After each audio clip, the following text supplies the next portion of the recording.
안녕하세요. 멀티캠퍼스 AI 김소영입니다. 세 번째 세션은 생성형 AI가 바꾸는 미래의 HRD에 대한 패널 토의로 진행됩니다. 패널 토의는 15분간의 카이스트 김주호 교수님의 도입 강의 후에 45분간 각 분야 전문가들과 함께 이야기하는 시간을 갖도록 하겠습니다. 패널 토의는 사전 설문을 통해 여러분들께서 질문해 주신 내용을 기반으로 진행됩니다.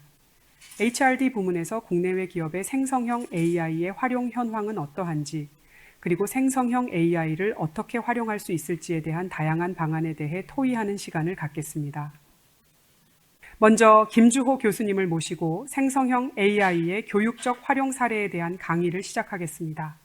생성형 AI를 어떻게 교육에 활용하고 있는지 사례와 함께 관련된 최근 연구 결과들을 전달해 주실 예정입니다. 여러분, 김주호 교수님을 큰 박수로 환영 부탁드립니다. 네, 안녕하세요. 좋은 자리에 초대해 주셔서 감사합니다. 저는 카이스트 전산학부 김주호입니다. 저는 교육을 위한 AI를 만드는 공학자입니다. 그래서 공학하는 사람이, 기술 만드는 사람이 이런 자리에서 무슨 이야기를 할 것인가 아마 의아해 하시는 분들도 계실 텐데요. 저는 이제 교육을 위한 이런 AI 기술들을 만들고 또 실제 이제 교육 환경에 이런 기술들을 접목하는 이제 그런 연구들을 십수년간 이제 해왔습니다. 그래서 그런 관점에서 최근에 이 생성형 AI가 교육에 시사하는 바는 무엇인지, 또 이런 기술들을 교육에 우리가 어떻게 접목할 수 있을지 관점에서 오늘 한 15분 정도 말씀을 드리도록 하겠습니다. 1900년에 상상한 2000년의 교육의 모습입니다. 프랑스의 한 화가가 이제 100년 뒤를 이제 상상해서 그린 그림인데, 여기서 이제 몇 가지 좀 재밌는 포인트들이 있는데요. 일단 저는 좀 놀라웠던 게 지금의 이 AI 기술이 동작하는 방식과 굉장히 유사한 형태로 이 교육이 이루어지고 있습니다. 보시면 여기 선생님으로 추정되는 분이 엄청난 양의 이제 교과서를 기계에 집어넣고 있죠. 이게 어떻게 보면 좀 대규모 데이터로 AI가 학습을 하는 거랑 비슷한 형태라고 저는 생각을 하고요. 그래서 이제 열심히 돌리고 있습니다. 이게 지금 GPU 같은 그런 이제 컴퓨터가 이제 돌아가는 건데, 이거는 이제 학생이 하고 있는 것 같고요. 그 다음에 이렇게 이제 돌아온 지식이 학생들 머릿속으로 이제 쏙쏙 들어가는데, 이 부분은 아직 현실과는 조금 거리가 있는 것 같습니다. 아직도 이게 머릿속으로 쏙쏙은 잘 안 들어가죠. 그런데 이제 재밌는 부분이 어떻게 보면 이제 학생한테 이제 개개인의 어떤 좀 맞춤형으로 들어가는 그런 모습을 상상한 게 아닌가 생각이 들고, 우리가 생각하는 어떤 이제 AI의 교육적 활용하면 이제 이런 좀 맞춤형 AI 튜터 이런 모습을 우리가 생각을 하게 됩니다. 2024년의 AI는 그럼 이제 어디까지 와 있을까 생각을 했을 때, 이미 이제 앞에서 다양한 사례들을 보셨지만, 이제 저도 이제 오늘을 상상하면서 제가 이제 이런 그림을 그려달라고 챗GPT한테 물어봤습니다. 내가 이 행사에서 발표를 할 예정인데 광경을 사진 같은 그림으로 만들어줘. 했더니 이제 보시면 여기 멀티 캠퍼스도 나와 있고, 뭐 피플 컬처 비슷한 이제 글씨도 보이고, 이제 뭐 어느 정도 이제 비슷한 이런 그림을 이제 만들어내기도 합니다. 그리고 잠깐 영상을 보실 텐데요. 아마 보신 분도 계시겠지만 2, 3주 전에 이제 GPT-4 Omni라는 그 오픈 AI의 새로운 모델이 나오면서, 이 모델은 이제 기존에 우리가 텍스트만 가지고 채팅을 통해 학습을 했다면 이제 시각과 음성까지 이제 탑재를 합니다. 그래서 여기서 이제 학생이 그 타블렛에서 실제 이제 그리고 있는 그런 부분까지 이해를 하면서 거기에 맞는 이제 답을 해주는 이제 그런 튜터링이 가능해집니다. 잠깐 영상을 보시겠습니다. So I'm pretty sure this is the angle alpha right here, right? Perfect. Correct. Now, looking at the triangle, which side do you think is the hypotenuse? Really, Remember the hypotenuse? I'm not totally sure. I think it might be this one, but I really am not sure. This side AC. You're close. Actually, side AC is called the adjacent side to the angle alpha. The hypotenuse is the longest side of a right triangle and is directly opposite the right angle. Can you find which one is the hypotenuse? Oh, okay, I see. So I think the hypotenuse is this really long side from A to B. Would that be correct? Exactly. Well done. Now, 네, 여기까지 보셨는데요. 이제 재밌는 부분은 이제 정말 이 AI가 시각적으로도 학생이 하는 부분들을 다 이해를 해가면서 이제 이런 튜터링을 해줄 수 있는 그런 수준까지 이제 왔다라는 것이고요. 유네스코에서 최근에 이제 발표한 자료에 따르면 우리가 AI를 적용하는 데 있어서 많은 부분들이 이제 튜터링, 지금 이제 AI가 사람을 가르치는 특정한 형태의 학습 모델에 많이 집중을 하고 있는 것 같습니다. 그런데 이제 다양한 형태가 사실은 가능하고 이런 유네스코 자료에서도 이야기하는 것이 여기에 제가 몇 가지만 뽑았지만 굉장히 다양한 형태로 이런 AI를 교육적으로 활용할 수 있고 특히 생성형 AI라는 기술이 가지고 있는 특징이 굉장히 몰입을 잘합니다. 그러니까 롤플레이를 잘하는 거죠. 우리가 프롬프트란 방식으로 AI에게 이런 식으로 동작을 해라라고 명령을 주면 그 형태로 잘 동작을 하기 때문에 우리가 이런 특징을 잘 이용하면 튜터뿐만 아니라 토론 상대가 될 수도 있고 코칭을 해줄 수도 있고 피드백을 주는 대상이 될 수도 있고 뭐 브레인스토밍을 같이 하는 파트너가 될 수도 있습니다. 결국엔 이제 어떻게 활용하느냐의 문제이고 튜터를 벗어난 다양한 형태를 우리가 고민할 필요가 있을 것 같습니다. 그런 면에서 저희가 연구로 진행했던 몇 가지 사례를 보여드리려고 하는데요. 여기서도 이제 저희가 비슷한 질문을 했습니다. 우리가 AI를 통해 꼭 튜터링을 받는 것뿐만 아니라 사실 이제 정말 잘 배울 수 있는 방법 중에 하나는 남을 가르치는 거죠. 근데 이제 남을 가르치면서 학습을 하는 것이 왜 어렵냐 하면 가르칠 대상이 대부분 마땅치가 않습니다. 누가 나의 이 부족한 강의를 꾸준히 열심히 들어주면서 인내심을 가지고 피드백을 주고 하지 않기 때문인데요. 근데 AI가 그럴 수 있지 않을까라는 생각으로 저희는 학습자가 AI를 가르치면서 학습을 할 수 있는 이제 챗봇을 만들었습니다. 그래서 여기서 이제 보시는 이 알고보라는 챗봇한테 이 사람인 학습자가 이제 오른쪽에 있는 사람인 학습자가 이 프로그래밍 상황에서 이제 이진 탐색이라는 이 알고리즘을 가르쳐주는 상황입니다. 그래서 학습자가 이렇게 자기가 아는 한 설명을 하면 AI가 거기에 대해서 추가 질문을 하기도 하고 그 배운 지식을 토대로 AI가 나름의 이제 구현을 하면서 이 코드가 맞습니까? 물어보기도 합니다. 그러면 이제 학습자가 돌려보면서 근데 이게 뭔가 잘못됐는데 그럼 자기도 이제 생각을 하면서 자기의 부족한 설명을 이제 보완하고 이제 그런 식으로 AI와 같이 이제 토론을 하면서 이렇게 이제 학습을 진행하는 시스템을 저희가 만든 바가 있습니다. 이런 걸 이제 하면서 저희가 배웠던 것은 아까 말씀드린 대로 결국 이 챗GPT 같은 이 AI를 잘 롤플레이를 하도록 유도를 하는 것이 중요하고 물론 이제 거기에 들어가는 다양한 기술적인 요소도 좀 있을 수 있지만 생각보다 이제 간단한 프롬프팅만으로도 꽤 효과를 얻을 수 있다라는 것이 하나의 이제 레슨이라고 할 수 있겠습니다. 그리고 또 하나 연구 사례인데요. 여기서는 이제 저희가 AI가 사람들의 어떤 토론식 학습에도 도움을 줄 수 있지 않을까 생각을 했습니다. 그래서 저희가 시작할 때는 사실 토론 진행을 대신해주는 약간 AI 손석희 같은 이제 그런 봇을 만들어 보려고 했는데요. 근데 이제 여러 가지 그런 소셜 어떤 인터랙션이라든가 이런 걸 봤을 때 사람들이 원하는 것은 완전히 이제 자동화된 진행이 아니라 진행을 보조해주는 것을 원한다라는 것을 저희가 이제 사용자 탐색을 통해 알게 되었습니다. 그래서 이제 저희가 결과적으로 만든 시스템은 이 사람들이 토론을 하는데 적절한 토론 멘트를 실시간으로 AI가 추천을 해줍니다. 그러면 이제 진행을 하면서 이 적절한 멘트들을 이제 다 치는 것이 아니라 이제 클릭을 할 수가 있는 거죠.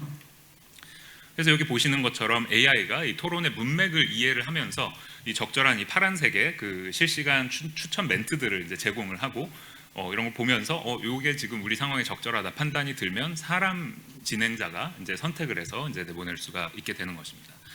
그래서 이제 저희가 이런 기술을 만들었는데 이건 사실 생성형 AI가 화두가 되기 전인 2019년도에 저희가 이제 만들었던 시스템이고요. 지금은 사실 기술적으로도 훨씬 더 완성도가 높은 형태로 이걸 만들 수가 있는데 여기에 담긴 어떤 교육 모델 자체는 지금도 유효하다라고 생각을 합니다.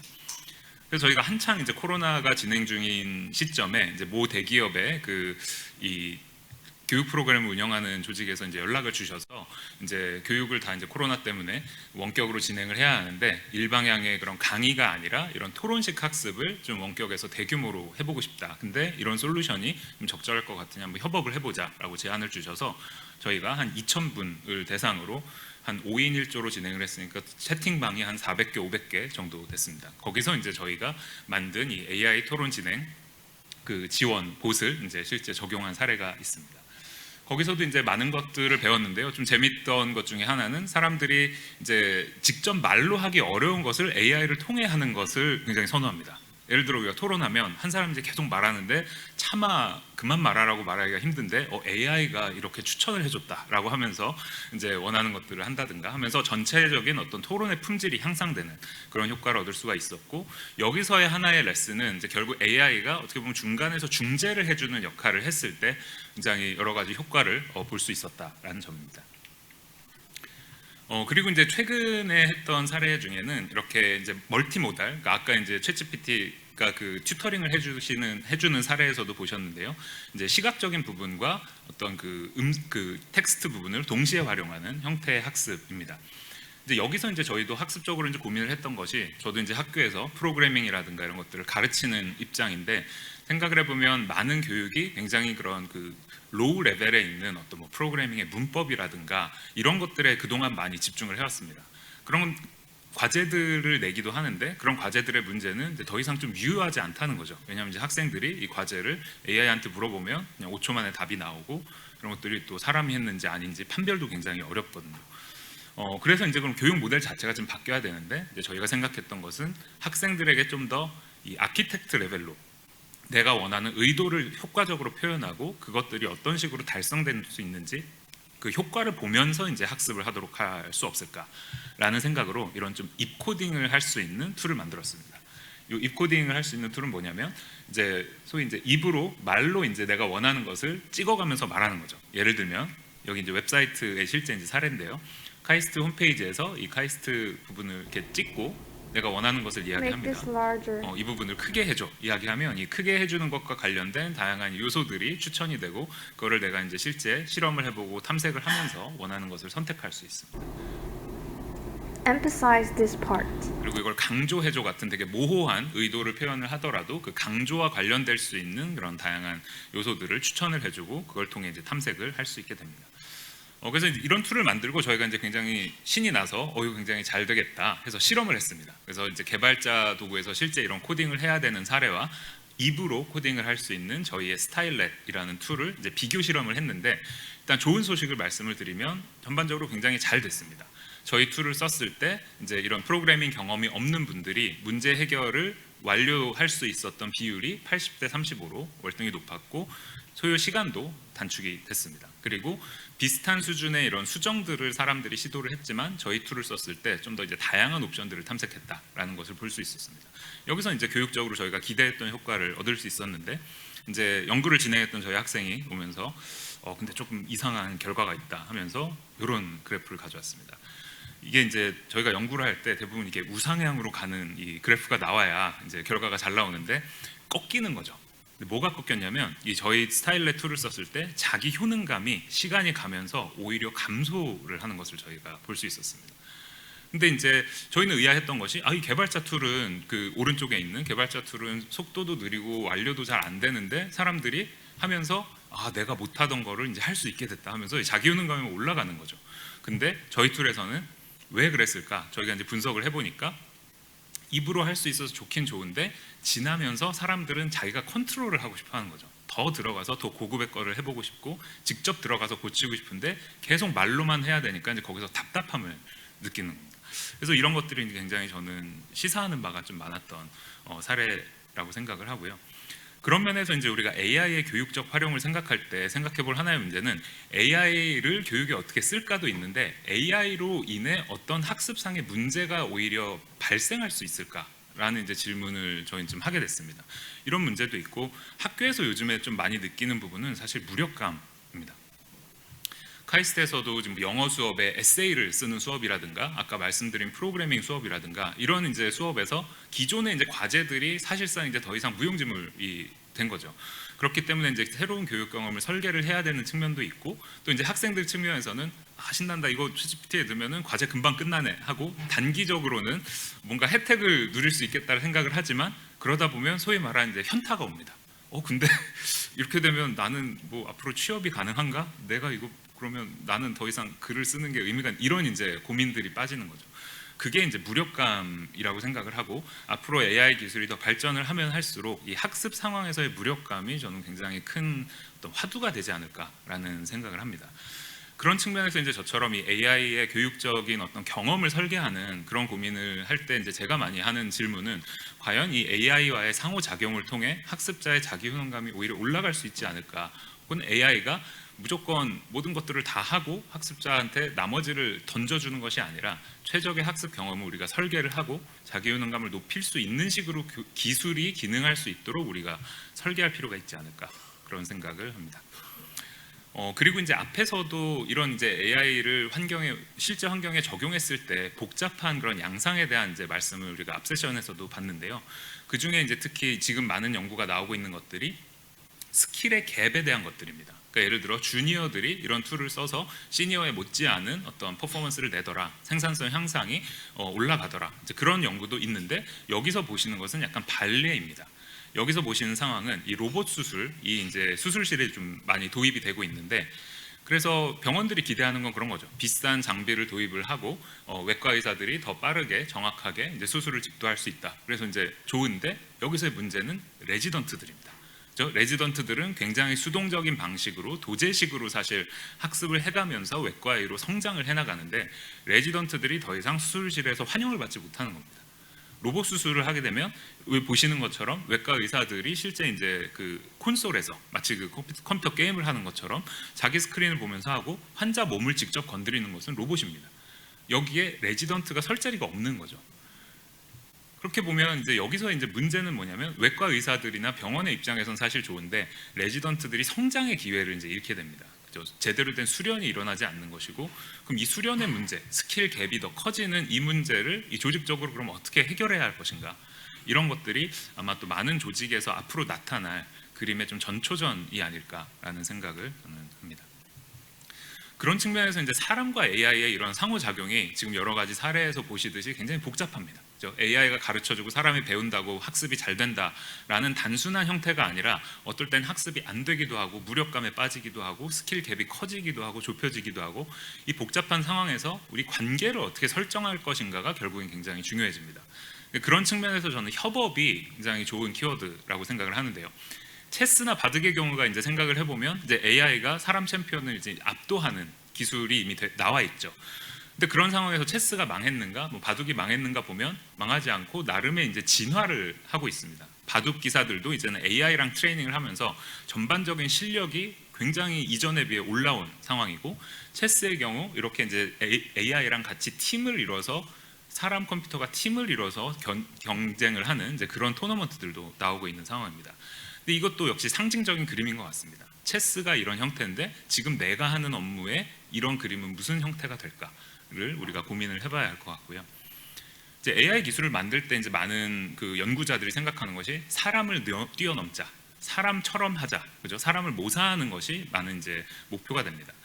그런데 이제 어떻게 보면 협업의 관점으로 이거를 볼 수 있어야 하지 않을까라는 생각이 듭니다. 그러니까 공동의 목표를 가지고 어떻게 하면 이 업무를 서로 분담하고 상호 보완해서 AI랑 사람이 같이 상생할 수 있을까 생각을 해야 하고, 그 관점에서 이제 우리가 너무 지로섬으로 AI가 내 업무를 대체하니까 나의 영역이 좁아진다 이런 것이 아니라 높은 수준의 자동화와 높은 수준의 사람의 컨트롤을 동시에 달성해서 결국에 이제 생산성이 올라갈 수 있는 그런 가능성들이 생기고, 그거는 설계하기 나름이라는 것입니다.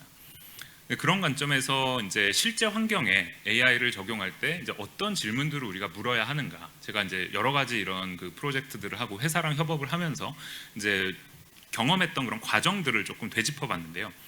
시작할 때는 대부분 이런 질문을 합니다. 어떻게 하면 이 전체를 AI로 한번 자동화해 볼 수 있을까? AI 손석희를 만들어서 토론 진행을 자동화해 보자.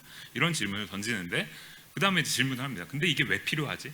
기술적으로 화려한 게 중요한 것이 아니라 이 조직에서 의미 있게 쓸 수 있는 것이 중요하다 보니까 그 다음 질문은 그러면 왜 전체를 자동화하지 않아야 하는가? 사람의 역할은 무엇이 되어야 하는가? 결국 우리는 AI를 통해 뭐를 하고 싶길래 애초에 AI 도입을 고민하는 것인가? 이 질문을 해야 하고요. 그러다 보면 이제 가장 중요한 질문이 이겁니다. 어떻게 이 전체를 자동화하지 않고 사람의 영역과 AI의 영역을 어떻게 우리가 구분할 것인가, 그리고 어떤 부분에 AI를 어떻게 적용해서 이 복잡한 이 직무 안에서 AI의 역할을 우리가 어떻게 정의하고, 그래서 궁극적으로는 인간과 AI의 협업을 어떻게 설계할 것인가. 그래서 이런 어떤 질문의 흐름들을 가지고 저희가 다양한 실제 사례에 적용을 해왔습니다. 그리고 이제 좀 최근에 굉장히 따끈따끈한 사례를 마지막으로 소개드리고 마무리하려고 하는데요. 이런 복잡한 작업에 점점 이제 AI가 들어오고 있는 것은 사실입니다.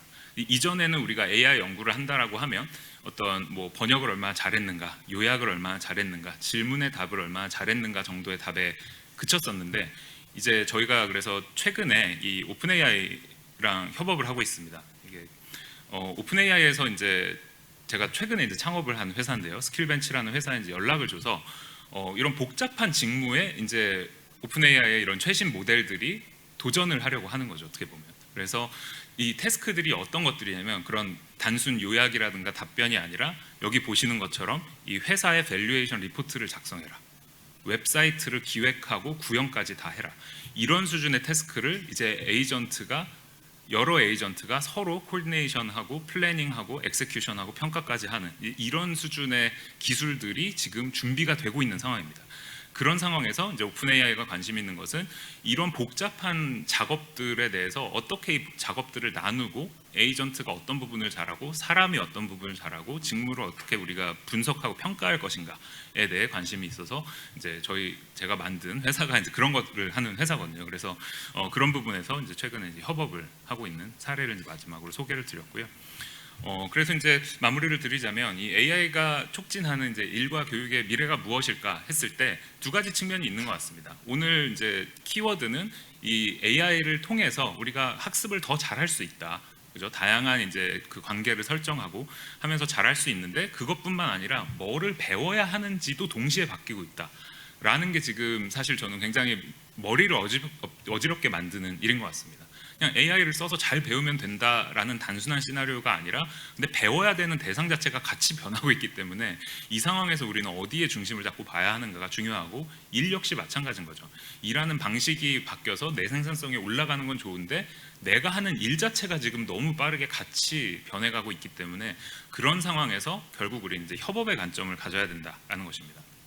그래서 오늘 드린 말씀은 이제 AI가 엄청난 영향을 미칠 것은 모두가 이제 공감하는 부분일 것이고, 근데 단순 지식 전달, 단순히 이제 AI 튜터 수준을 넘어선 이런 다양한 활용을 우리가 고민을 해야 하고, 마지막으로는 지금 이제 모든 직급과 직군의 구성원이 AI와 협업하는 이제 준비를 할 필요가 있다라는 말씀을 드리면서 이제 아까 또 나온 이제 코트인데 마지막으로 이제 다시 한번 이 말씀을 드리면서 그런데 결국에 이제 이 메시지에서 제가 이제 느끼는 부분은 결국 협업을 더 잘하는 인재가 되어야 하고 그 협업을 어떤 식으로 교육을 시키고 사람들한테 그 인식을 줄 것인가가 굉장히 중요하다라는 생각을 합니다. 네, 들어주셔서 감사합니다.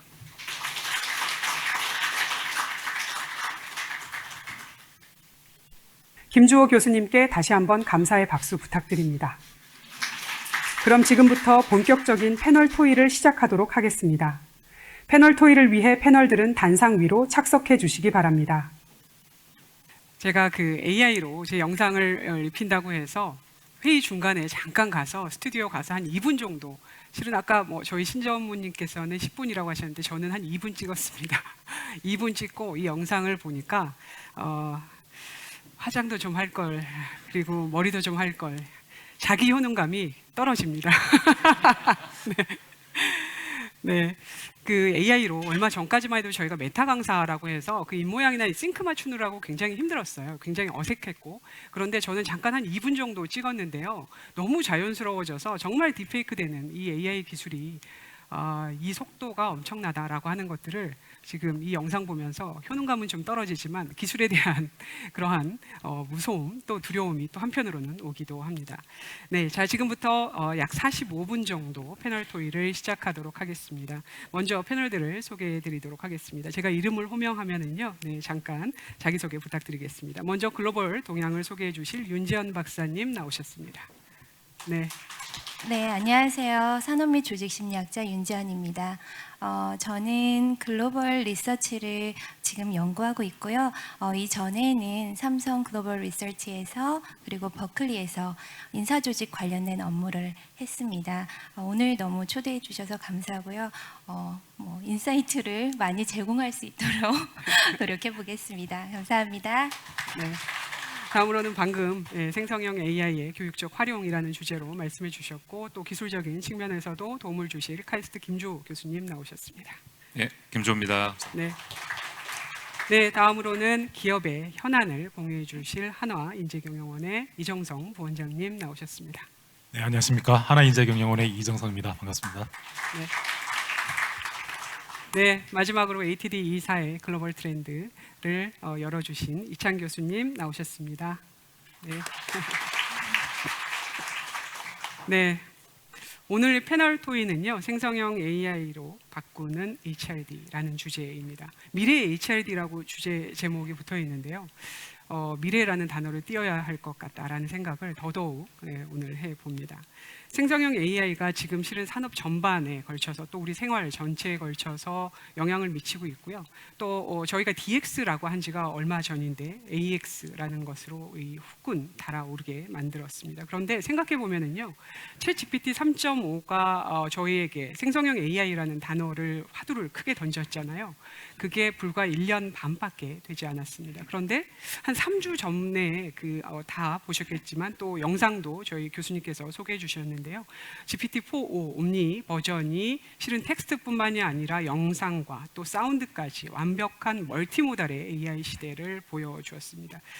그래서 더더욱이나 우리가 HR 모든 분야에 있어서 업무 효율화나 또는 역량 강화라는 큰 변화의 주제가 이 부분에서 이제 우리가 정말 이야기해야 될 때다라는 생각을 하게 됐습니다. 네, 먼저 저희가 이 행사를 진행하기에 앞서 여기 참석자분들께, 온라인으로 참석하신 분들께 몇 가지 패널 토의에서 다루어 주었으면 하는 주제에 대한 설문을 진행했는데요. 그 설문에 대한 결과를 같이 말씀드리면서 패널 시작하도록 하겠습니다. 가장 많은 질문은요, HRD에서 생성형 AI가 적용된 사례에 대한 질문을 가장 많이 해주셨어요. 저희가 이 질문 자체가 100건이 넘다 보니까 워낙 많은 질문을 해주셨는데 그중에 28% 정도, 굉장히 많은 분께서 28% 정도가 생성형 AI 적용 사례를 말씀해 주셨고요. 다음으로는 생성형 AI를 활용한 상호학습 방법이나 또는 어떤 분야에 어떻게 활용할 수 있습니까? 라고 하는 활용 분야의 활용 방안에 대한 질문이 18% 정도 차지했고요. 또 생성형 AI 변화에 따라서 우리는 HR도는 무슨 역할을 해야 합니까? 라고 하는 또 질문이 17% 정도를 차지했습니다. 그 외에도 보안 이슈에 관한 질문도 7%를 차지했습니다. 자, 그럼 첫 번째 질문부터 시작하겠습니다. 생성형 AI에 대한 활용 사례를 가장 궁금해 하시긴 하셨는데요. 활용 사례를 얘기하기 전에 실제 우리 기업에서, 국내외 기업에서 우리는 지금 현재의 수준은 어떠한지, 그러한 활용 현황에 대한 현 수준을 먼저 짚어보는 게 그 다음 사례를 얘기하는 데 도움이 될 것 같아서 현 수준을 먼저 좀 짚어보겠습니다. HRD에서 생성형 AI를 활용하고 있는 기업 현장, 국내외 기업 현장은 어떠한지 먼저 이정성 부원장님께 질문 드리겠습니다. 네, 제가 첫 마이크를 잡네요. 지금 말씀하셨지만 아마 이 생성형 AI가 기업 현장에서 어떻게 적용되고 있는지 사례에 대해서 제일 많이 궁금하실 거라고 얘기를 들었고요. 저도 마찬가지입니다. 그래서 사실 이 자리에 올 때 제일 고민했던 게, 지금 다른 회사에서도 많이 오셨겠지만 딱히 말씀드릴, 소개할 만한 사례가 사실은 좀 많이 부족한 게 지금 현 상황, 현 수준인 것 같습니다. 그래서 제가 무슨 말씀을 드려야 될지를 참 많이 고민을 했었는데, 아까 전 세션에 보니까 제가 이 자리에 오기 전에는 사실 글로벌 기업들은 우리나라 기업과는 상당히 많은 격차 수준 차이가 나고 많은 사례가 사실 있을 줄 알았는데, 이번 ATD 디브링에서 아까 교수님 말씀하셨을 때 아직은 초보 단계고 그렇게 많은 사례가 없지 않나, 좀 그런 말씀을 좀 듣고, 아마 우리나라 기업도 그런 글로벌 기업들과 좀 비슷한 상황인 것 같습니다. 저는 뭐 저희가 몸담고 있는 조직이 좀 이제 그런 정도 상황인데, 사실은 다른 그룹, 다른 회사는 또 더 잘하고 있는 회사들도 있지 않을까, 사실은 생각도 들어가지고 사전에 조금 이렇게 얘기도 들어보고 사전 좀 조사를 했는데, 사실은 뭐 크게 저희랑 다를 바는 없다는 좀 생각을 사실은 많이 했고요. 그런데 한 가지 조금 재미있는 사실은, 회사 차원에서, 조직 차원에서 이런 AI 툴을 본격적으로 도입하고 있는 경우는 그렇게 많지는 않은데, 우리 담당자들 직원 개개인별로 보면 상당히 많이 활용을 하고 있습니다. 얼마 전에 어떤 리서치에서도 보면은 직원들은 한 70% 정도 수준 되는 사람들이 개별적으로는 업무에 활용을 하고 있다는 리서치를 본 게 있어가지고, 제가 같이 일하고 있는 우리 직원들에게 한번 물어봤더니 거의 유사하게 좀 나왔습니다. 그래서 저는 사실 잘 몰랐었는데, 그래서 어떤 부분에 활용을 하고 있는지를 물어보니까, 이제 교육 프로그램을 기획 설계를 할 때 이제 코스 프로파일링 작업이라든가 대규모 서베이를 좀 요약 정리한다든가, 좀 이런 업무 효율성을 높이는 일에는 지금 개별적으로 좀 상당히 많이 활용을 하고 있는 것 같고, 이후에 좀 회사 차원에서는 좀 그런 부분들을 좀 더 이제 좀 체계화시키고 좀 활성화시키기 위한 좀 그런 부분들을 좀 고민해야 되지 않을까, 좀 그런 생각이 좀 많이 들었습니다. 네. 국내의 기업에 대한 것들은 아마 모두 공감을 좀 하실 것 같아요. 지금 그 글로벌 리서치를 하고 계시는 윤지연 박사님께도 해외 사례나 뭐 이러한 것들을 얘기하기에 앞서 어떠한지에 대한 말씀을 좀 부탁드리겠습니다. 네. 이제 질문에 글로벌 기업들이 얼마나 생성형 AI를 HRD에 활용하고 있는지 그 수준에 대해서 말씀을 드리자면, 결론부터 말씀드리자면 지금은 도입을 하고 있는 아주 초기 단계이거나 파일럿 테스트를 하고 있는 단계이거나 아니면 도입을 준비하는 단계의 수준으로 나누는 것 같습니다. 아마 여러분들 회사들이 정말 어떻게 하고 있는지 회사 사례가 궁금하실 것 같아서 미리 좀 회사 사례를 준비해 봤는데요. 유니레버 같은 경우는 HR에 굉장히 AI를 적극적으로 도입한 회사로 잘 알려져 있습니다. 2016년에는 채용에 AI를 태우면서 그 효과성을 이미 검증받았고요. 지금은 HRD 전문 업체, 그 약간 저희 여기 캠퍼스 같은 곳과 같이 협업을 하면서 파일럿 테스트 중에 있습니다. 지금은 당장은 미국 직원들을 대상으로 파일럿 테스트를 하고 있는데요. 7월부터는 전 직원들에게 롤아웃할 계획을 갖고 있다고 합니다. 그래서 유니레버가 다시 한번 HRD에서 이 생성형 AI를 적극적으로 활용을 하면서 혁신을 이뤄나갈 것이라고 예상을 하고 있고요. 아마존처럼 일부 조직에만 먼저 적용을 해보는 그런 케이스들도 있습니다. 아마존 같은 경우는 AWS, 아마존 시큐리티, 아마존 트래블, 그리고 아마존 글로벌, 제가 잘 기억은 안 나는데 글로벌 팀에서 이 AI를 먼저 도입을 해서 사용을 해보고 있습니다. 그래서 이 AI를 왜 도입하냐, 가장 궁극적으로 해결하려는 목적이 무엇이냐라고 물었을 때 효율성이 너무 떨어지는 것 같다. 또 하나는 참여도가 점점 낮아지고 있었다라는 대답을 들었었고요.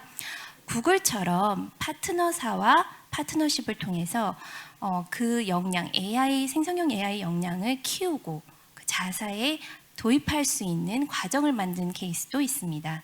아리스트라는 회사와 함께 협업을 하고 있는 것으로 알려져 있는데요. 지금은 클라우드 디지털 리더 과정을 적용 중에 있다고 합니다. 마지막으로 여러분들 다 잘 알고 계시는 마이크로소프트나 월마트처럼 자체 개발을 하는 케이스들도 있는데요.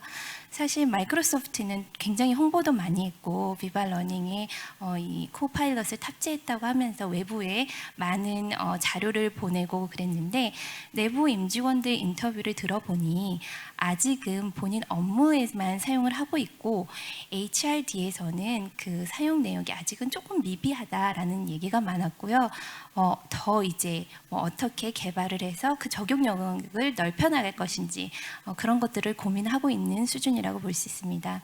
마지막으로 이제 월마트는 저희가 작년 8월이었죠. 마이 어시스턴트를 US 직원들에게만 적용할 수 있도록 했는데요. 지금은 제가 알기로는 11개국에서 다 사용을 하고 있습니다. 근데 CPO가 얼마 전에 인터뷰한 내용을 보니까 이들도 똑같이 본인 개인 업무에는 많이 적용을 하고 있는데 HRD에서는 아직은 그 기회를 엿보고 있다라고 했고요. 온보딩이나 경력 개발, 그리고 교육 내용을 어떻게 크리에이트할지 이런 부분에 먼저 시도를 할 예정이라고 발표를 했습니다. 그래서 안타까운 소식이면서도 사실 반가운 소식인데요. 우리가 생각했던 그 많은 사례를 얘기를 해드릴 수는 없지만 기대보다는 글로벌사들이 정말 엄청 앞서 나가고 있지는 않고 이들도 역시 지금 기회를 엿보고 도전해 나아가는 중이라고 요약할 수 있을 것 같습니다. 네. 그 박사님께서 여러 가지 사례를 말씀해 주셨는데요. 설문 결과에서 말씀을 제가 서두에 드린 대로 사례에 대한 궁금증을 많이 가지고 계셨는데 마찬가지로 초기 파일럿 단계인 듯합니다. 박사님께서 글로벌 기업 솔루션이나 뭐 이런 것들에 대한 사례를 좀 얘기해 주셨으니까 혹시 저는 아까 15분 강의 굉장히 흥미롭게 들었는데요. 김주호 교수님께서 여러 가지 또 저희가 교수학습 방법 하면 또 대학이 또 그 산실 아니겠습니까? 다른 연구 자료나 뭐 이런 내역들이 있는지, 그래서 카이스트 이외에도 실은 생성 AI를 활용한 여러 가지 이 교수학습 방법에 있어서의 연구 타 사례 같은 것들이 있는지 말씀해 주실 수 있으신지요? 네, 지금 사실 사례들은 굉장히 이제 쏟아져 나오는 상황이라고 저는 생각을 합니다. 실제 이제 보기에도 그렇고, 그게 이제 가능한 이유는 이전에는 이제 교육 기술을 적용한다라고 하면 이제 특정 업체의 어떤 솔루션을 구매를 해서 쓰거나 온라인의 어떤 플랫폼이나 앱을 통해서 쓰거나 했는데, 이제는 인스트럭터 분들이 직접 자기가 그냥 프롬프팅을 통해서 그런 환경을 만들어서 수업 하나의 액티비티를 설계해보고 이런 것들이 이제 굉장히 가능해지는 거죠. 사실 이제 회사 같은 세팅에서도 비슷한 것들이 충분히 가능하다고 저는 생각을 합니다. 팀 내에서 우리 팀에 도움이 될 수 있는 어떤 프롬프팅을 우리가 해서 우리 팀에 자주 일어나는 업무나 이런 것들에 활용을 한다든가 이런 것들은 충분히 가능하다고 생각을 하고요. 이제 수업 상황에서 사실 많이 보이는 패턴들은 뭐 이제 가상의 어떤 뭐 인물이랑 대화 같은 것들을 해보게 한다든가, 아니면 피드백을 받는다든가, 뭐 이제 글을 쓰는데 이제 같이 뭐 브레인스토밍을 하고, 아니면 이제 약간 소크라틱 메소드라고 하죠. 그런 이제 다양한 찌르는 질문 같은 것들을 AI가 던지게 함으로써 중요한 개념들을 커버하게 한다든가, 이제 이런 기법들은 이제 꽤 이제 많이 활용이 되고 있는 것으로 알고 있습니다. 그래서 이제 그런 것들을 볼 때 제가 느끼는 이제 하나의 트렌드는, 우리가 이제 아마 여기 계시는 많은 분들이 이제 그런 배경이 있으시겠지만, 사실 뭐 교육학이라든가 이런 것들을 통해서 어떻게 사람이 잘 배우는가에 대해서는 우리가 꽤 잘 알고 있습니다. 그런데 많은 그 기법들을 보면 사실 비싸거나 비효율적인 것들이 많죠. 굉장히 많은 리소스가 투입이 되어야 예를 들면 1:1 튜터링 같은 것들이 가능한데, 이제 그런 것들을 기술로 비슷한 효과를 낼 수 있는 이제 그런 시도들이 저는 활발하다라고 좀 이제 메타 레벨에서 생각을 하고 있고요. 또 이제 기업 측면에서도 이제 저기 기업들이랑 최근에 일을 많이 하고 있는데, 그런 뭐 이제 미국에 있는 뭐 마이크로소프트나 구글이나 이제 이런 회사들의 경우에는 이제 일부에서도 나왔지만 이제 프롬프팅 자체를 중요한 업무의 태스크의 하나로 이미 정의를 하고, 이 프롬프팅 자체를 지원할 수 있는 내부적 툴들을 굉장히 열심히 개발을 하고 있습니다. 그리고 프롬프팅에 대한 가이드라인 같은 것들을 이제 팀이나 회사 전체 차원에서 만들어서 배포도 하고요. 학교들도 마찬가지로 생성 AI의 교육적 활용에 대해서 학교들이 지침을 만들고 교수들한테도 학생들한테도 제공을 하고, 이런 이제 시도들이 활발히 있는 것으로 알고 있고요. 그래서 그런 측면에 어떤 조직적으로 할 수 있는 것들이 충분히 있지 않을까 생각이 들고, 여기 계신 분들도 조직 차원에서 실제 이제 단순히 가볍게 적용해보는 것부터 시작해서 어떤 전사 차원의 어떤 가이드라인이나 아니면 실질적인 어떤 툴을 도입해서 프롬프팅의 어떤 효과라든가 생산성 자체를 극대화하는 그런 것들을 좀 시도해 보실 수 있지 않을까 생각합니다. 네. 그 대학에 대한 뭐 또 기업에서 같이 협업하고 있는 그 내용도 말씀해 주셨으니까, 혹시 그 이찬 교수님 그러한 뭐 다른 사례들이 또 혹시 말씀해 주실 사례가 있으실까요? 여러분들 구글링이나 유튜브에서 찾으실 수 있는 키워드를 말씀드릴게요. 그 MIT 대학의 페스티벌 오브 러닝이라고 치시면 애뉴얼 이벤트입니다. 뭐 2024 치고 2023 치면 각 연도별로 캠퍼스에서 어떻게 이런 부분들을 활용한 케이스들이 있는지 논의한 다양한 사례들이 거기에 담겨 있습니다. 그리고 제가 소속된 학교에서 이번 주에 안내문을 받았는데, 교수님들을 위한 교수학습개발센터 강좌가 AI를 활용한 뭐 교수 설계 방법, 그래서 이제 드디어 올게 가까이 다가오기 시작했구나라는 생각이 들었는데요. 또 한편으로는 저는 저희가 인식 교육을 통해서 이런 어웨어니스 트레이닝을 통해서 인식이 확산되는 거랑 그 내용이 실제 저희 현업에 접목돼서 저변이 확대되는 거랑 조금 다른 차원이라는 생각이 듭니다.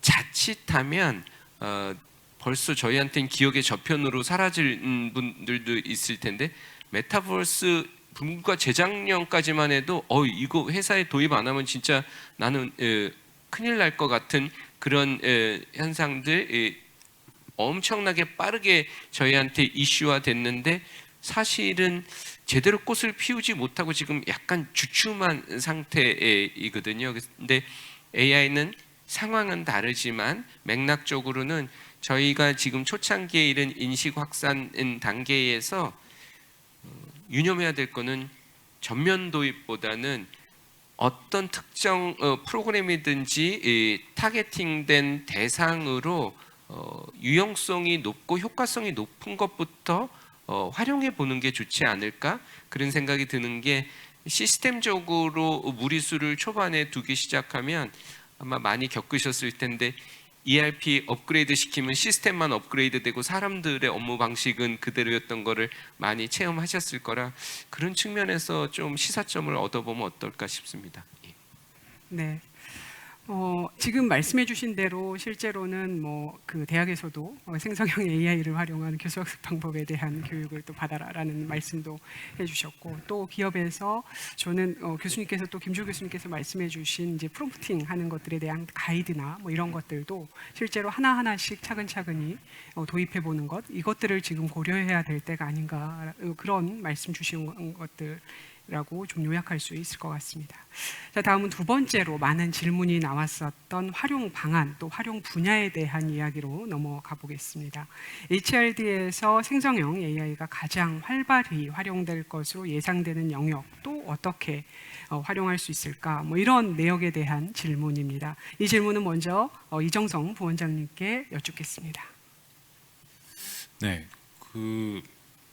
당장은 아마 HRD 담당자들이 지금도 이제 많이 활용을 하시겠지만 기존 업무의 효율성을 강화하는 쪽으로는 지금도 그렇지만 좀 굉장히 일상화되고 많이 확대가 될 것 같습니다. 예를 들면 아까 말씀드렸던 교육 프로그램의 기획, 니즈 분석에서부터 해서 콘텐츠 개발까지, 그리고 교육 프로그램의 효과성 분석까지 그에 수반되는 각종 서베이라든가 콘텐츠 개발 뭐 이런 부분들에는 아주 단기적으로 좀 많이 활용되고 적용이 좀 될 것 같고요. 두 번째는 저희도 최근에 이제 대규모 PMI 차원에서 직원들 피드백을 받아보고 이제 오픈 퀘스천 형태로 많은 서베이를 좀 받아본 적이 있는데, 이제 그 내용을 분석하는 데 있어서 저도 사실은 깜짝 놀랐던 부분인데 단 10분 만에 키워드 분석과 내용 정리가 다 되어 나오는 거 실제로 저는 그때 우리 담당 직원들이 그걸 활용해서 했는지는 사실 몰랐었습니다. 예, 그런 쪽 부분에 있어서는 좀 상당히 유용한 도구로서 좀 활용이 될 수 있을 것 같고요. 이거는 실제로 그 업무의 속도와 생산성이라고 하는 측면에서는 굉장히 긍정적인 효과가 있을 것이라는 생각이 조금 들고요. 조금 더 나아가게 되면 한 10여 년 전부터도 많이 좀 이제 화두가 되었었던데, 좀 앞으로 교육은 저는 이제 개인별 좀 맞춤화된 교육으로 갈 수밖에 없지 않겠나 그런 생각을 하고 있고, 지금까지도 매년 하나의 주제로 고민을 해왔습니다만은 실질적으로 이걸 제대로 잘 실행을 하지는 못했던 그런 좀 상황이라고 보여지고, 이게 이제 AI라는 이런 툴을 이제 활용을 하게 되면 본격적으로 좀 가능하게 되지 않을까, 좀 그런 좀 생각이 조금 많이 들었습니다. 그래서 좀 장기적으로 보면 HRD 측면에서 우리가 계속 고민을 해왔던 이런 맞춤화된 이런 교육 쪽으로 AI가 유용하게 활용이 될 수 있을 것이다, 좀 그렇게 생각을 하고 있습니다. 네. 여러 그 해외 사례를 말씀해주신 또 윤지연 박사님께서 말씀 부탁드리겠습니다. 네, 부원장님 말씀하신 대로 개인화라든지 또 이제 컨텐츠를 어떻게 만들 것인지, 얼마나 효율적으로 만들 수 있을지, 이런 것들의 가장 활용 영역이 넓은 것은 사실입니다. 저는 이제 기능적인 측면에서 그러면 정말 어느 펑션에 가장 먼저, HRD도 여러 분야가 있잖아요.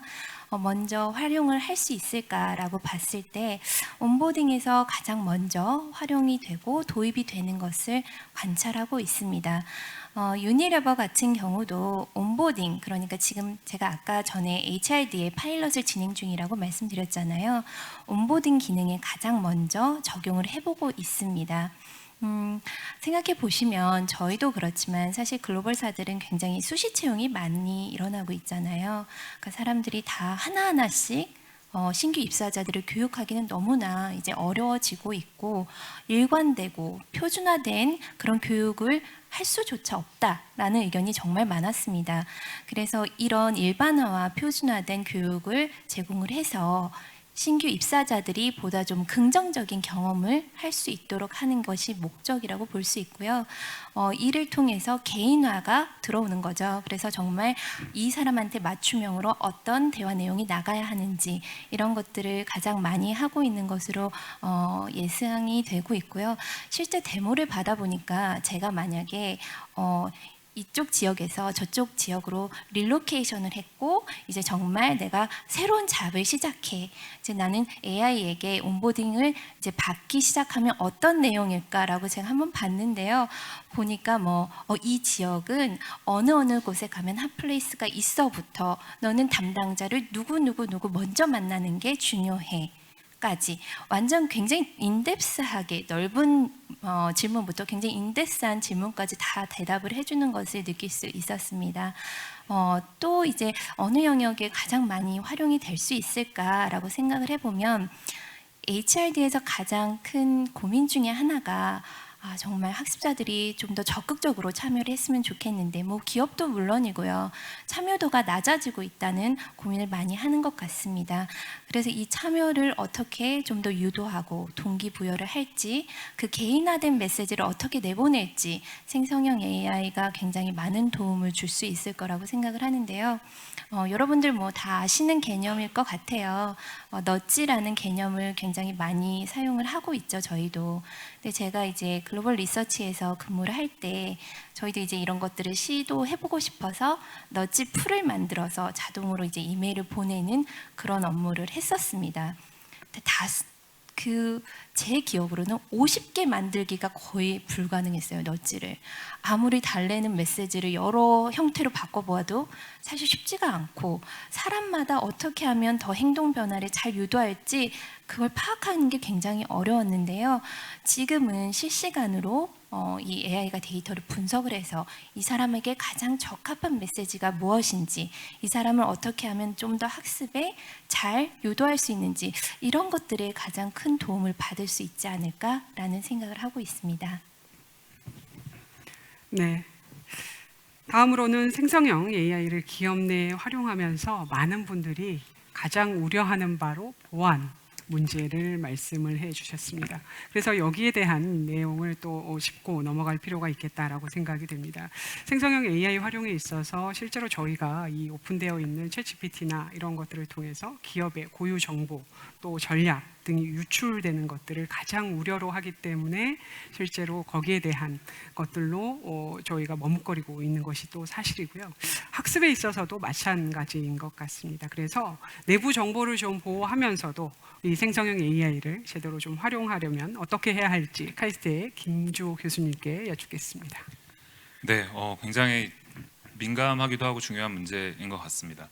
이 문제를 이제 조금 더 들여다보면 사실 이제 여러 가지 측면이 있습니다. 이게 이제 기업 밖으로 이런 데이터가 나가도 되냐 안 되냐를 이제 조금 더 들어가 보면 이 데이터가 어디에 있는 어느 서버로 들어갈 것인가, 그리고 그게 저장이 또 될 것인가, 그리고 이게 어떤 밖에 있는 AI의 어떤 트레이닝이나 학습에 활용이 될 수 있는가, 혹은 이 정보를 밖에 있는 누군가가 직접적으로 볼 수 있는 가능성이 있는가, 이 안에 이런 세부적인 질문들이 많이 사실은 같이 고려가 돼야 될 것 같고요.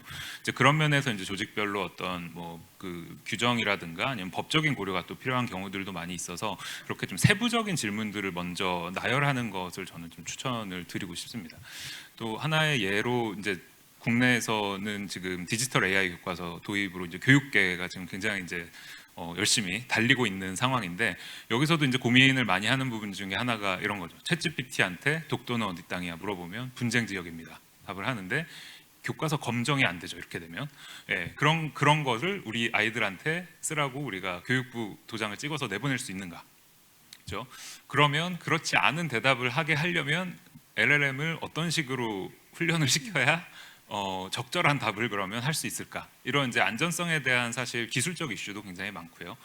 교육적으로 이제 적용을 할 때 워낙 이제 이 자연어로 답을 하다 보니까 의도치 못한 사실 그 인풋들이 굉장히 많이 들어옵니다. 그 실제 데이터들을 들여다보면. 근데 아까 이제 롤플레이를 잘한다고 말씀을 드렸는데 피해갈 방법이 사실 너무나 많습니다. 그 정보 보안도 사실 그런 면에서 이게 그냥 막는다고 해결되지 않는 부분이 저는 많다라는 게 개인적인 생각이고요. 그러니까 예를 들어서 뭐 폭탄을 제조하고 싶어라고 하면 안 가르쳐 주지만 내가 지금 연극을 준비하고 있는데 여기서 내가 맡은 역할이 폭탄을 뭐 해야 되는 역할인데 거기서 내 대사에 이게 필요해 하면 알려줍니다. 그죠? 이제 이런 너무 그런 것들을 다 케이스 바이 케이스로 다 매뉴얼하게 할 수는 없기 때문에 기술적으로 이런 것들이 이제 여러 가지 좀 기업의 도입에서도 고민이 될 수밖에 없는 부분이라고 생각을 합니다. 그리고 이제 또 하나의 키워드로는 이제 많이 나오고 있는 Private LLM이나 SLLM, 이게 좀 이름이 이상하긴 한데 스몰 라지 랭귀지 모델이죠. 그런 것들이 이제 이야기가 나오고 있는데요. 이런 것들의 이제 장점은 기업 내부에 이제 아예 서버 자체를 구축하고 AI 자체도 안에서 트레이닝을 하고 이제 돌릴 수 있다라는 장점이 있어서 이제 기업의 상황에 맞춰서 이제 그런 것들을 직접 도입하면 어떻게 보면 좀 더 이제 원천적으로 데이터가 밖으로 나가는 것을 막을 수는 있다라는 점이 있고, 당연히 이제 그 안에서 또 이제 프롬프트를 통해 다양한 시도들을 하는 것에 대해서는 또 별도의 가이드라인이나 조치는 여전히 필요하다. 라는 말씀을 드리고 싶고요. 근데 이제 전체적으로 봤을 때 사실 저는 이제 중요하다고 생각하는 것은 이제 뭐 이런 것을 도입하냐 막느냐, 또 보안 측면에서 이런 것을 하느냐 마느냐도 있는데 결국엔 조금 라이프 사이클의 관점에서 볼 필요가 있는 것 같습니다. 그러니까 큰 그림에서는 이제 이게 뭐 디지털 전환이라고 볼 수가 있고 여기에 이제 AI 모델이 있고 데이터가 있고 사람이 있을 텐데요. 많은 경우에는 아까 이제 부원장님이랑 잠깐 말씀을 나눴었는데 기업들이 이런 것들의 도입을 막거나 보안 때문에 못한다 혹은 도입을 해야 하나 말아야 되나 고민이 되는 이유 중에 하나는 사실 기반 준비가 안 되어 있기 때문입니다. 예, 그 준비가 되어 있으면 사실 다양한 어플리케이션도 쉽게 적용도 해볼 수 있고 파일럿도 해볼 수 있는데 그런 기반이 될 수 있는 어떤 데이터에 대한 인프라스트럭처라든가 아니면 우리 조직에 의미 있는 데이터들을 캡처하고 거기에 의미를 부여하고 그걸 가지고 뭔가 컴퓨테이션이 가능한 형태로 나타내고 모델링을 하고 모델링의 결과로 나온 것을 활용할 수 있는 이 전체 사이클을 사실 갖추고 있는 기업이 생각보다 많지 않은 것 같습니다. 이것들이 갖춰져 있어야 보안도 이 스테이지에 맞는 보안 절차들을 만들 수가 있고요.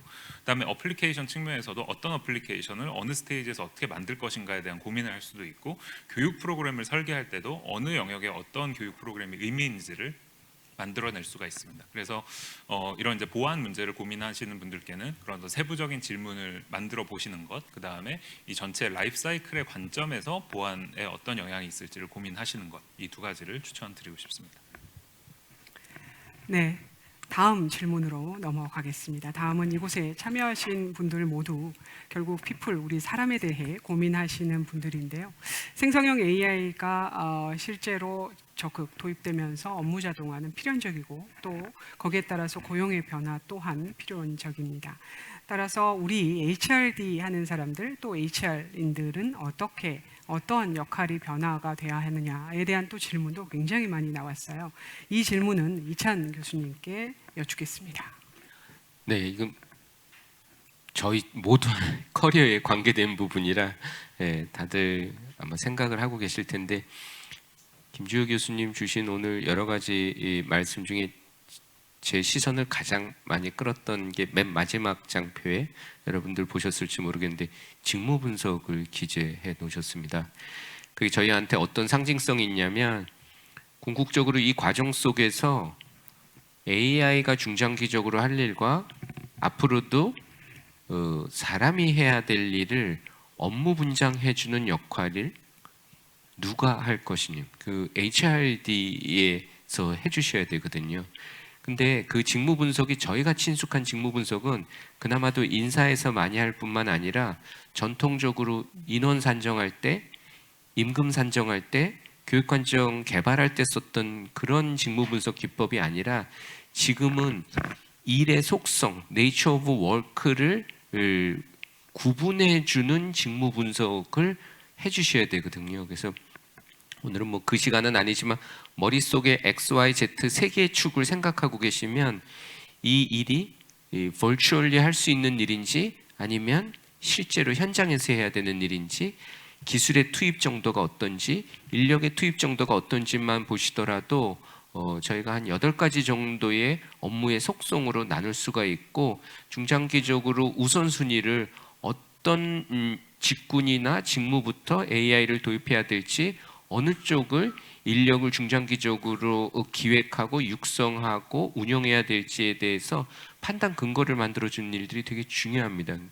그런 일이 토대가 되어야 그 다음 단계로 갈 수 있기 때문에 현 시점에서는 HRD 하시는 분들이 그 직무 분석, 특히 업무의 속성을 구분해주는 직무 분석에 좀 관심을 가져주면 좋을 것 같습니다. 네, 이제 이곳에 계시는 분들의 현장 질문을 좀 받아보도록 하겠습니다. 유튜브나 또 이곳에 계신 분들 중에서 궁금한 사안이 있으시면 손을 들어주시면 저희 진행자가 마이크 전달해 드리겠습니다. 네, 여기, 네. 안녕하십니까. 그 김주호 교수님 그 인간과 AI 협업 관련된 강의 잘 들었습니다. 네, 그 교육적 관점에서 그 교수님께서 이제 인간과 AI 그 협업 설계에 있어 그 자동화가 되게 중요하다고 이렇게 말씀 주셨는데요. 그럼 그 자동화 적용되는 플랫폼 관련해서 이제 관점에서 생각해 봐야 될 것 같은데 어떻게 뭐 준비해야 되는지 이런 내용 그 의견 여쭙고 싶습니다. 네. 자동화를 이제 어떤 플랫폼에서 어떤 식으로 좀 이제 기획하고 적용하느냐의 질문이라고 저는 이제 이해를 했는데요. 그런 이제 자동화를 생각을 할 때 사실 이제 많은 경우에 보면 사실 방금 이찬 교수님 말씀 주신 것처럼 이제 직무 분석이 굉장히 중요하다라는 생각이 듭니다. 그러니까 우리가 일반적으로 생각하는 어떤 하나의 큰 업무를 이제 굉장히 세부 단위로 쪼개고 그런 이제 그 좀 인사에서 원래 해오던 그런 방식도 있겠지만 사실 이제 최근에 어떤 기술적으로 이런 것들을 이제 자동으로 뽑아낸다든가 아니면 굉장히 그 이제 AI가 할 수 있는 유닛과 아닌 것들을 이제 구분을 해낸다든가 하는 이제 그런 식의 좀 바텀업의 데이터 드리븐된 이제 이런 직무 분석 기법들도 나오고 있는 상황인데요. 이제 저는 이제 그런 기법들을 통해 얻을 수 있는 것 중에 하나가 이제 어느 부분들이 이제 자동화에 훨씬 유연하고 수월한가 그리고 어느 부분이 굉장히 어려운가를 이제 구분해낼 수 있는 하나의 가능성이 있다라고 생각을 합니다. 그래서 그런 어떤 맵이 그려지고 나면 자동화의 어떤 그 베네핏이 클 수 있는 부분과 아닌 부분들이 조금 이제 보일 수 있고 그걸 가지고 이제 의사 결정을 하시는 입장에서 이제 뭐 리소스나 이런 부분을 이제 어디에 어떻게 할당을 하고 부족한 부분을 어떻게 채울 것인가 판단을 하고 또 이제 그 자동화의 부분에 있어서 사실 또 이제 중요한 부분은 이제 2차적인 효과인 것 같습니다. 그러니까 자동화가 A라는 태스크가 자동화가 되면 당장 기대할 수 있는 것은 뭐 속도가 빨라진다든가 2명이 할 일을 1명이 해도 된다든가가 있는데 사실 많은 경우에는 거기서 끝이 아니라 그거에 이제 그 다음 이펙트는 뭐고 3차 효과는 뭐고 그런 것들을 이제 계속 리액션으로 이제 고민을 같이 하실 필요가 있지 않을까 그 생각합니다. 감사합니다. 네, 그 플랫폼에 대한 말씀 주셨는데 실은 지금 말씀해주신 대로 직무 분석 뭐 이러한 기존의 우리의 전통적인 직무 분석에 대한 고민도 해야 된다라고 이찬 교수님께도 또 말씀을 동일하게 주셨는데요. 실제로 그런 부분은 AI가 지금보다 저희보다 훨씬 더 많은 데이터 기반으로 많은 것들을 뽑아낼 수 있을 것 같아요. 저희 멀티캠퍼스에서도 실은 이제 저희가 AI 어드바이저나 튜터 같은 것들을 지금 베타 테스트를 좀 하고 있거든요. 거기서 해보니 AI가 실제로 우리가 학습하는 러닝 저니에 따라서 AI가 해야 될 것과 또 우리가 해야 될 것들이 정말 제대로 구분해야 될 필요가 있겠다. 그런 부분에 있어서 우리가 역할의 변화뿐만이 아니라 실제로 우리가 해야 되는 이 업무의 것들의 이 각각의 태스크도 잘 설계하는 자동화 설계를 어떻게 해야 될 것인가를 설계할 필요가 있겠다라는 생각을 해봅니다. 저희가 그 AI 어드바이저하고 튜터라고 하는 것들을 지금 베타 테스트 하면서 그 결과로 또 한번 또 여러분들께도 소개해드릴 수 있는 자리를 마련할 수 있도록 그렇게 준비를 한번 해보겠습니다. 저희가 시간이 그렇게 많지 않은 시간 동안 또 몇 가지 여러분들께서 주셨던 내용들을 전부 짚다 보니까 질문을 좀 다 받을 수는 없어서 이것을 일단 질문은 정리를 좀 하고요. 궁금하신 사항은 저희가 어차피 Q&A 집으로 다 드릴 겁니다. 그래서 언제든지 말씀해 주시고 또 이 현장에 계시는 분들은 궁금한 내역들은 또 끝나고 나서도 네, 저희 패널들께 별도로 또 질문해 주시면 답변해 주실 거죠? 네. 네. 알겠습니다. 이제 각 전문가분들께 마지막 질문을 드리도록 하겠습니다. 저희 HR 분들에게 생성형 AI 시대 그리고 AX 시대 우리가 어떻게 해야 할까 또는 저희한테 꼭 당부하고 싶은 뭐 이러한 제언이 있으시다면 간단하게 한 말씀 부탁드립니다. 윤지연 박사님부터 네, 부탁드리겠습니다. 네, 제가 이 패널 토의를 준비하면서 계속 들었던 생각이 참 지금 저희가 처한 상황이나 이 시대가 1960년대 케네디 대통령 연설 Go to the Moon, 그 달을 가야 한다라는 그런 연설을 연상시킨다는 생각을 굉장히 많이 했어요. 당시에 대통령이 이런 말을 했잖아요. 이 태스크는 굉장히 어렵고 불투명하지만 지금 도전하지 않으면 반드시 도태될 것이다. 리더가 되느냐 아니면 도태로 그대로 남아있을 것이냐 결정해야 하는 순간이 왔다라고 했습니다.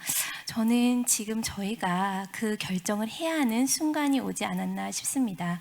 앞서 교수님들 말씀하신 것처럼 사실 인프라도 굉장히 잘 구축해야 하고 데이터도 다시 한번 퀄리티를 체크해야 하고 할 일이 정말 많아요.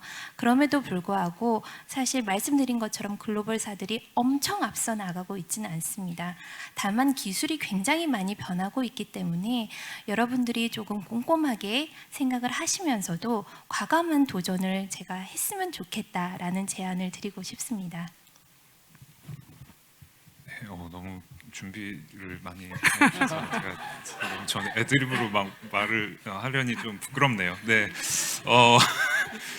저는 사실 오늘 이제 들으면서 사실 저는 좀 많이 느낀 것이 좀 더 촘촘하고 체계적으로 볼 필요가 있겠다인 것 같습니다. 결국 이제 직무 자체도 우리가 큰 덩어리를 쪼개서 볼 필요가 있고 또 그런 것의 효과가 뭐 시니어와 주니어 또 이렇게 구분이 될 수 있고 이런 것들을 이제 되게 나누어서 보면서 AI가 영향을 미칠 수 있는 부분들이 어디고 어떤지를 이제 파악하는 것이 굉장히 이제 중요한 첫걸음이다라고 생각을 하고요. 그래서 이제 하나만 보태자면 좀 복잡해지긴 하지만 시간축을 또 생각하지 않을 수가 없는 것 같습니다. 그러니까 1차적으로 이런 것을 도입을 했을 때 어떤 영향이 있다 해서 끝나는 것이 아니라 이게 시간이 가면서 이제 저도 영구적으로 많이 고민하는 것 중에 하나가 이제 AI의 과의존 같은 현상들이 앞으로 굉장히 중요해질 텐데 사회적으로도 그렇고 교육적으로도 그렇고 근데 이런 것이 의미하는 것이 무엇일까입니다. 예를 들어 이제 글쓰기를 하는데 저만 하더라도 이제 그 문법 체크 이런 게 이제 없으면 글 쓰는데 되게 불안하거든요.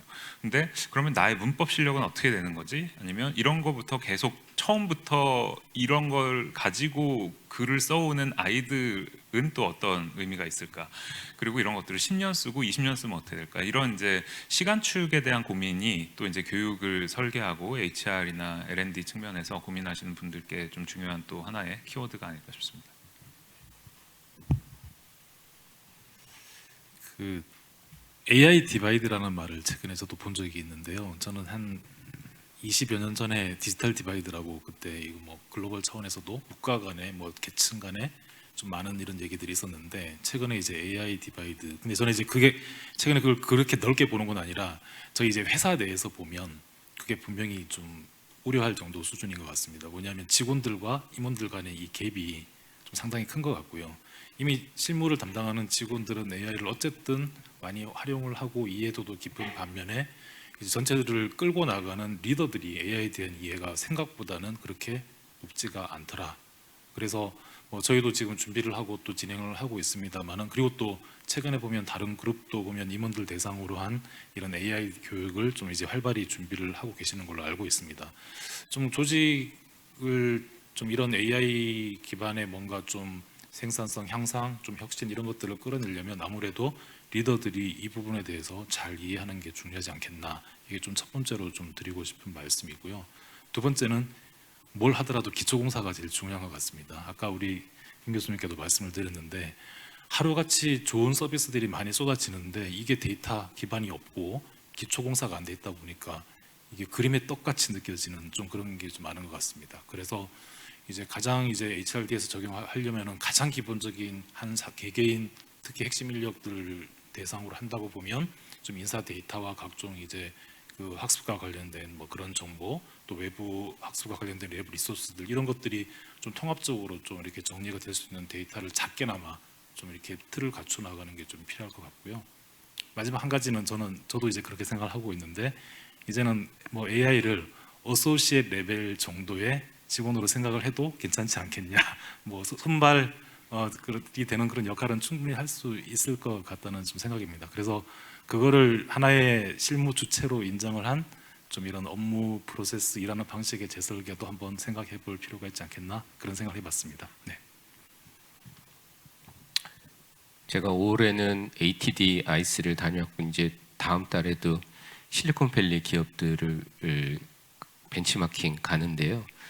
해외 우수 사례들을 소개시키더라도 제가 반드시 드리는 당부 말씀이 있습니다. 이 모든 케이스들은 레퍼런스 포인트고 결국 각사는 우리 조직이 갖고 있는 고유의 DNA로 승부수를 띄워야 되는 거죠. AI가 아무리 부상을 하더라도 결국 저희는 상대적으로 더 인간다운 우리만의 매력으로 역량을 키워가야 우리의 상대적 우위를 갖고 경쟁력 있게 활동할 수 있지 않을까 하는 생각이 저는 듭니다. 너무 AI를 개발하려고 애쓰지 마세요. 뭐 멀티캠퍼스나 알아서 다 개발해 줄 겁니다. 저희는 저희다운 각자가 갖고 있는 매력으로 행복을 추구할 수 있고 AI를 활용해서 그걸 더 부스팅할 수 있는 방법을 찾는 게 저희가 이런 성과도 내고 행복도 추구할 수 있는 길이 아닐까 싶습니다. 감사합니다. 네. 네. 많은 전문가분들께서 생성형 AI가 모든 것을 집어삼킨다라고 얘기를 합니다. 하지만 말씀해 주신 대로 생성 AI 시대에도 실제 사람의 역할은 꼭 필요합니다. 마지막은 결국 사람이 판단하는 역할. 그래서 어떤 전문가분께서 말씀하신 내용들을 제가 참 인상 깊게 들은 내용이 이제 지금은 축구 게임에 비교를 한다 그러면 이제는 축구 선수 역할이 아니고 우리는 감독의 역할을 해야 한다. 선수의 역할은 생성형 AI에 맡기고 우리는 감독의 역할을 해야 한다라고 이야기를 하시더라고요. 더 큰 시야와 또 경험을 가지고 이 기계들이 만들어내는 그 결과물에 마지막으로 검증하고 판단하는 역할, 그것이 결국 사람이 하는 것이다라고 생각을 해봅니다. 그런 면에서 우리가 더 여러분들께서 생성형 AI에 올라타는 거인이 되시기를 진심으로 바라보고요. 또 한편으로는 또 HR 분야에서 이 생성형 AI 지금 말씀해 주신 대로 여러분들께서 BP와 사례를 말씀을 해주셨지만 실제 이게 도입 초기이고 파일럿 테스트 기간이기 때문에 실제로 그 BP를 찾기는 실은 쉽지가 않습니다. 지금은 그런데 문제는 속도의 게임이라는 거죠. 그래서 누가 먼저 선점하고 유스케이스를 만들어내느냐의 싸움인 듯합니다. 그러니 여러분들께서 먼저 그것들을 리딩하시고 또 도입하셔서 여러분들이 성공적인 유스케이스를 만들어 주시기를 저희도 당부드리고 또 말씀해 주신 대로 감사합니다. 저희 멀티캠퍼스가 또 여러 연구를 또 하고 있고 또 저희 플랫폼 내에서도 또 여러분들께서 충분히 만족하실 수 있을 만한 그러한 저희가 결과를 지금 보고 있습니다. 그 내역들을 말씀을 드릴 테니 저희 멀티캠퍼스도 또 생성형 AI 시대에 또 좋은 파트너가 될 수 있도록 더 노력하고 최선을 다하겠습니다. 오늘 패널 토의는 이것으로 마치겠습니다. 고맙습니다.